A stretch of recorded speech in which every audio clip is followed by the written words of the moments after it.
বাঁশির ভেতরে থাকা এই বলটার কাজ কি সেটা কি আপনি জানেন? আপনারা কি জানেন পাউরুটিকে ইরেজারের মতো ব্যবহার করা সম্ভব? আচ্ছা, ফোনের ট্রান্সপারেন্ট কভারগুলো দ্রুত হলুদ হয়ে যায় কেন সেটা কি আপনি বলতে পারবেন? বন্ধুরা, এরকমই ইন্টারেস্টিং সব ফ্যাক্ট সম্পর্কে জানার জন্য ভিডিওটা শেষ পর্যন্ত অবশ্যই দেখুন।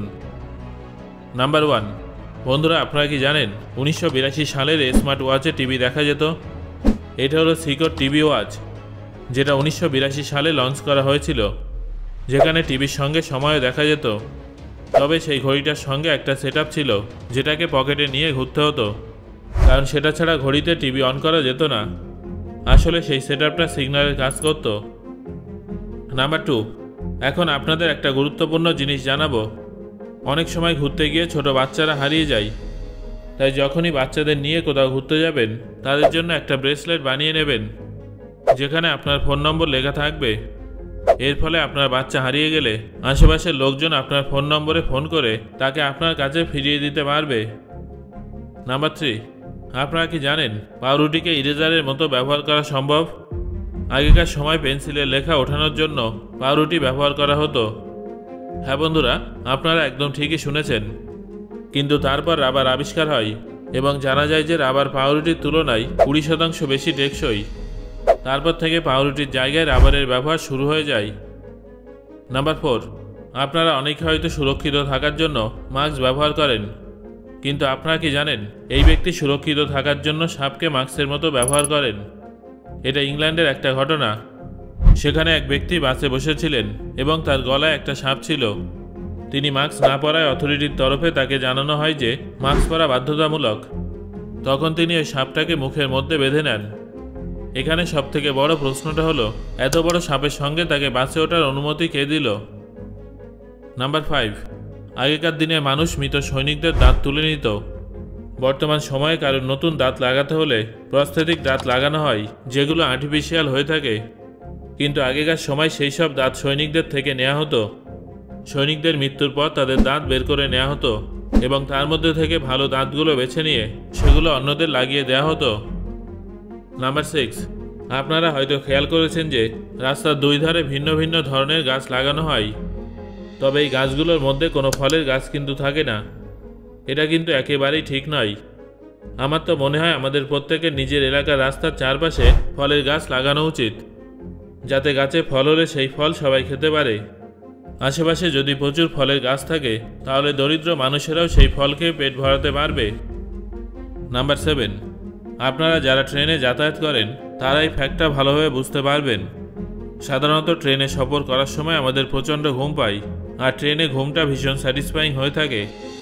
এর পেছনে কি কারণ আছে সেটা কি আপনারা জানেন?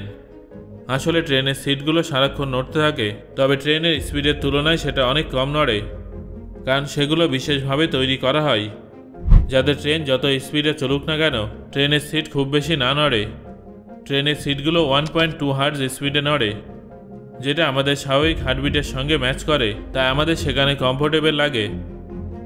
নাম্বার 8, জাপানে একটা দুর্দান্ত জায়গা আছে যেখানে বরফ, বালি এবং জল একসঙ্গে পাওয়া যায়। এই জায়গাটা দেখতে ভীষণই সুন্দর লাগে। সারা বছরই এখানে পর্যটকদের ভিড় থাকে এবং এই জায়গাটা সুন্দরভাবে মেনটেন করা হয়েছে। নাম্বার 9, এই ব্যক্তির মোবাইল ফোনটা বাদরের সেলফি দিয়ে ভর্তি ছিল। আসলে একবার তিনি বনে গিয়ে ফোনটা হারিয়ে ফেলেছিলেন। অনেক খোঁজার পরেও তিনি তার ফোনটা খুঁজে পাননি। কিছুদিন পরে তিনি যখন আবার সেখানে ঘুরতে যান তখন তিনি তার পুরনো ফোনটা খুঁজে পান। ফোনে চার্জ দেওয়ার পরে তিনি দেখেন যে তার ফোনের গ্যালারিতে বাদরের সেলফিতে ভরে গেছে।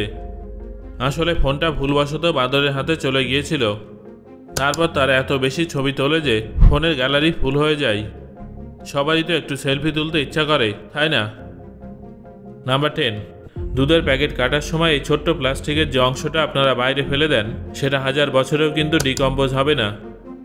আর সবথেকে খারাপ ব্যাপারটা হলো এই ছোট অংশটাকে রিসাইকেলও করা যায় না। পুরো প্যাকেট রিসাইকেল করা গেলেও এই ছোট টুকরোটা সারা জীবনের মতো আমাদের পৃথিবীতে আবর্জনা হয়ে থেকে যায়। তাই এইভাবে না কেটে প্যাকেটের কিছুটা অংশ কেটে দুধটা ঢেলে নেবেন, তাহলে আমাদের পরিবেশও ভালো থাকবে।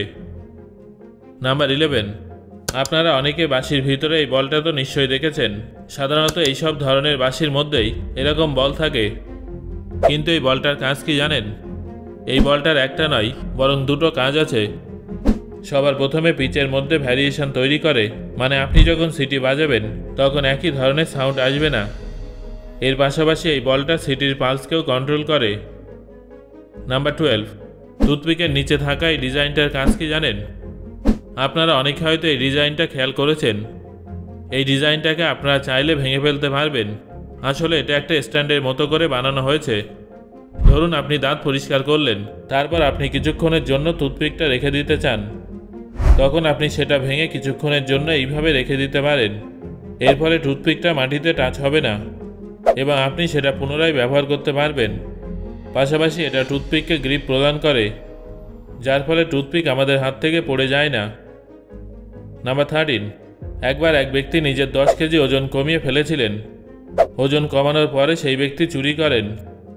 শুরু থেকে এটা তার প্ল্যান ছিল যাতে তিনি এই ছিদ্রের ভিতর থেকে দোকানে ঢুকতে পারেন, সেই জন্যই তিনি ওজন কমিয়েছিলেন। তারপর তিনি 37 লক্ষ টাকা চুরি করে নেন এবং সেখান থেকে পালিয়ে যান। তবে কিছুদিনের মধ্যেই তিনি ধরা পড়ে যান, মানে তার রোগা সমস্ত পরিশ্রমটাই ব্যর্থ হয়ে যায়। নাম্বার 14, আপনারা যদি কখনও জিন্স প্যান্ট কিনতে যান এবং সেখানে ট্রায়াল করার সুবিধা না থাকে, তাহলে আপনারা এই ট্রিক্সটা ফলো করতে পারেন। আপনাকে জিন্সের বোতামটা আটকে এইভাবে জিন্সটাকে গলার কাছে নিয়ে রোল করতে হবে। যদি এটা ফিট হয়ে যায় তাহলে সেই জিন্সটা আপনার ফিট হয়ে যাবে। আপনারা এটা একবার ট্রাই করে দেখতে পারেন। নাম্বার 15, আপনারা তারক মেহতা কা উল্টা চশমা শোতে গাদা ইলেকট্রনিক্স নামের এই দোকানটা তো নিশ্চয়ই দেখেছেন, কিন্তু আপনারা কি জানেন বাস্তবে ওই দোকানটার অস্তিত্ব আছে? বাস্তবে এর নাম গাদা ইলেকট্রনিক্স। অনেকে এমন আছেন যারা এই দোকানে ফোন কিনতে নয় বরং শুধুমাত্র দোকানটাকে দেখতে যান। তবে শোতে দোকানটার পিছনে যে স্টোর রুমটা দেখানো হয়েছে সেটা কিন্তু ফেক। এই দোকানে কোনো স্টোর রুম নেই। নাম্বার 16, বন্ধুরা এই দেখুন, পৃথিবীর সবথেকে লম্বা ব্যক্তির হাতে কোকাকোলার ক্যান কতটা ছোট মনে হয়, তাই না? আমাদের হাতে তো সম্পূর্ণ ফিট হয়ে যায়, কিন্তু তার কাছে এটা তার আঙুলের সমান। তবে শুধুমাত্র কোকাকোলাই নয়, তার সামনে সব কিছুই ছোট বলে মনে হয়। নাম্বার 17, আপনারা অনেক সময় এটা খেয়াল করে থাকবেন যে ফোনের ট্রান্সপারেন্ট কভারগুলো কয়েক মাস পর অটোমেটিক হলুদ হয়ে যায়। কিন্তু এটা কেন হয় সেটা কি আপনারা জানেন? আসলে এর পেছনে অনেক কারণ আছে, তবে মূলত সূর্যের আলো এবং তাপের কারণে ফোনের কভার হলুদ হয়ে যায়। আসলে ট্রান্সপারেন্ট কভারগুলো সিলিকা দিয়ে তৈরি করা হয়, যেটা ভীষণ ফ্লেক্সিবল এবং চিপ কোয়ালিটির হয়ে থাকে। এই সিলিকা যখন সূর্যের তাপের সংস্পর্শে আসে তখন এটা প্রতিক্রিয়া করে এবং ফোনের কভার হলুদ হয়ে যায়, যেটা পরে আর ঠিক করা সম্ভব নয়। সো বন্ধুরা, আজকের এই ভিডিওতে আলোচিত ফ্যাক্টগুলোর মধ্যে কোন কোন ফ্যাক্টগুলো আপনি আগে থেকে জানতেন না এবং কোন ফ্যাক্টটা শুনে আপনি অবাক হয়েছেন সেটা আমাকে অবশ্যই কমেন্ট করে জানান। ধন্যবাদ।